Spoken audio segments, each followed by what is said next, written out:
cause I see feelings change. At what point did you dabble off into the streets, jump off the porch per Well, se? I'm gonna tell you. So my mom died in 1980, right? So I was 6 when she died, 7 when they buried her, right? So 7 years later, my grandmother died, who took care of us, right? All right. When my grandma died, I was 14. I was in the 9th grade. So in the 9th grade, like after that, I really didn't. I went through this I don't care stage, you know? So I went through the I don't care stage. I'm in the streets.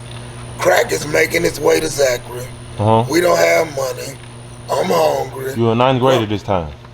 You were in 9th grade at this time? Yeah, I'm in 9th grade. This is like 87, 88. Gotcha. Yeah, so I'm hungry. I ain't got no food to eat. So of course, my big cousin gave me the pack, told me I could make some money doing that. I went, moved the pack, came back, and before you know it, I was scoring my own packs. You know, me, my brothers, cousins, all us started, you know what I mean? But that was Reaganomics, which I know that drug was placed in our neighborhoods, which is proven, you know what I mean, by Rick Ross and Danilo Bland. If you go look up all that, you know, you'll read all that, you'll see during that time, that's when they was flooding crack into all the neighborhoods and destroying our neighborhoods, man. 9th grade, crack hitting. You coming into your own as a adolescent. How was it outside for you, man? You making money now. High school, you got ego coming into play. You got money in your pockets. How was that for you? Man, I remember being in the 10th grade with about $9,000 in my pocket, man, sitting in school, breaded like my cousins, all them. Like a lot of my people, when they started making that money, school became obsolete for them. You know, but me, I knew what was written, and I knew my grandma and my mama. I went to school for them, cause to be honest with you, I had lost interest in school, but they kept me in school, and I was always pretty savvy. I was a reader, so like reading and making grades, that was kind of easy for me in high school. Right. You know, so of course, you know, I went through the phase where I didn't care. It was what it was. Young, adolescent. We got all this money. My cousins, we all got motorcycles. You know, so we balling, man. And 17-year-olds, money, balling. We had some people that was on drugs who owned the pawn shop in Zachary. They had outfitted us with all the guns you wanted. AKs, SKs, Uzis, everything. At this age, had you had any run-ins with the police? Had you been arrested? Well, no, I hadn't been arrested because I knew how to move. Like, I wasn't an arrogant, cocky type. I was a laid-back, humble type. You wasn't gonna find me on the block, giving the police the finger, all that. I understood economics, and I knew in order to be out here making money, you don't show your face. You know what I mean? So they never really pinpointed me in my face. Now, some of my brothers, cousins, all that, they saw them in the streets. They was affiliated, but at the same time, I was an athlete.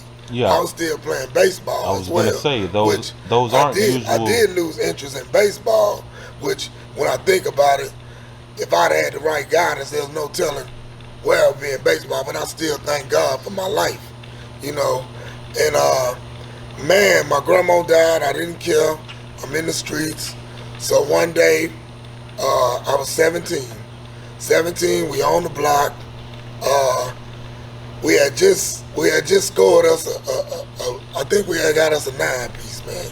Anybody know what that mean? Like 17-year-old to come up on a 9-piece, man. You kind of on your way. You in it? Yeah, you in it to win it. You know. So one day I'm out there on the block, man, and we got a family member that we found out was on drugs, right? So she comes up to me, my cousin, them trying to buy some drugs. So I'm like, no, man, get off the block. You don't need to buy no drugs, man. Out of the blue? Yeah, like, get the hell away from here. What are you doing? Don't buy it. I'm not selling you nothing, right?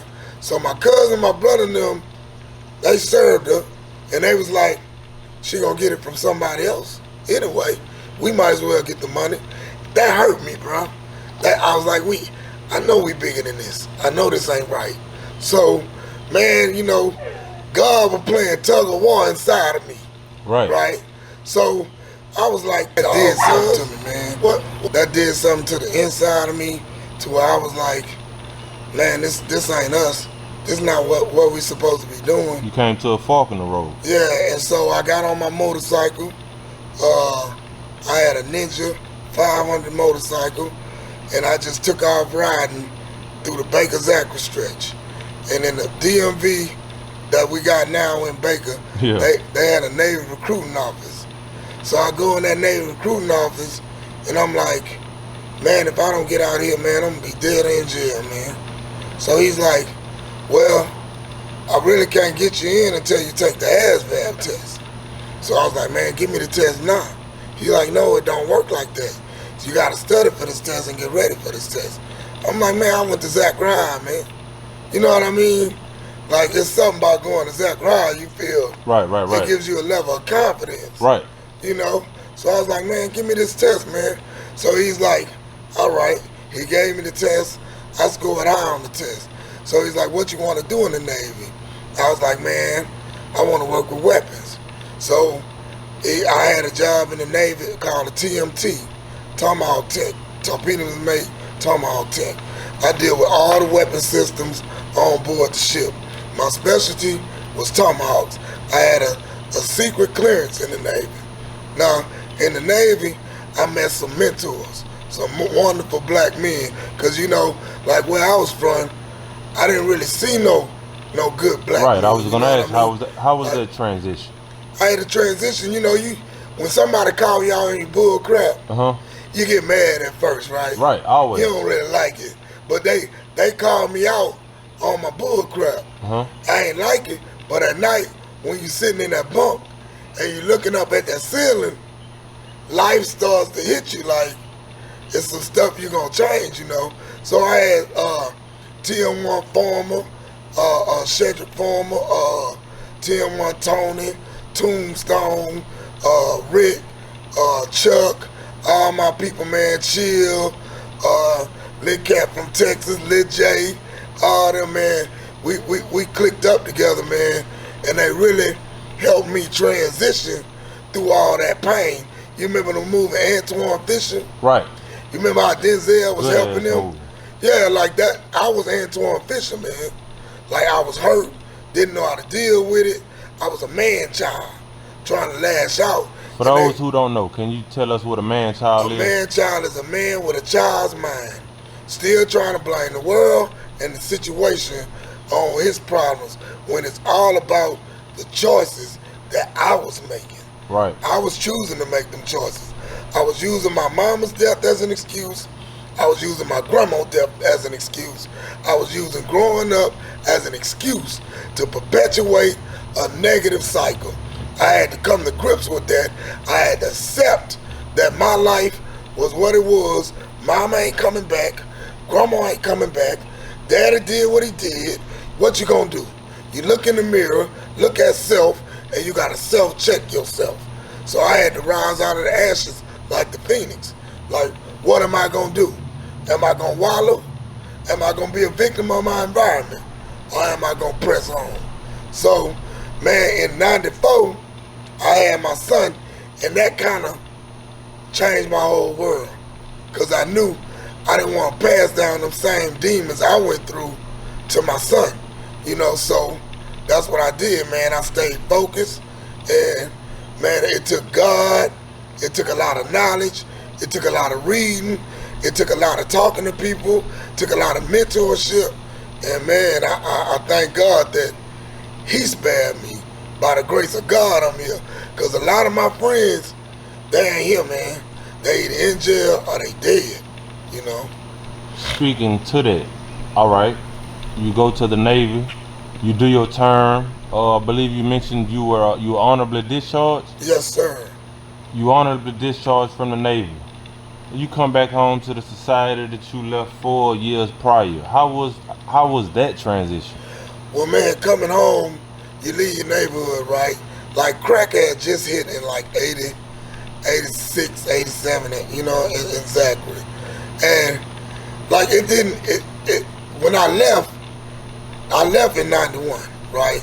It was just starting to take its toll, but I didn't see the ramifications and the full view of it, you know? So, man, when I came back, when you see people you looked up to, you know, the OGs on the block, all them, when you see them strung out on drugs, when you see them doing crazy stuff for drugs, when you see family dynamics tore apart, prominent families, when you see black men who can't feed each other, like it did something to me. And I realized that I got to do something. I got to do something to give back. Because at the same time, I was part of the problem. I perpetuated that negative cycle. So when I decided to come back home, it was like, I'm not going to touch it. I'm going to help my people, and I'm going to promote positive. I'm going to promote peace. I'm going to promote education. I'm going to promote knowledge, man. And that's what I chose to do. Were your family and friends receptive to the newfound person that you came to be at this point? Well, yeah, most of them, but you know, you're going to have haters, bro. No matter what you do, people do not like change. They want you to stay the same way. Like, hey, you know, you're going to get the saying is, man, I want the old hell back. And I'll be telling them, man, the old hell is gone, bro. Right. It's a new day. And I tell people, like, change is growth. The minute you stop changing, the minute you stop growing is the very exact minute where you start dying, right? Flowers, they change, you know what I mean? Because they grow. The minute we stop getting knowledge, the minute we stop changing and improving ourselves, we begin to die.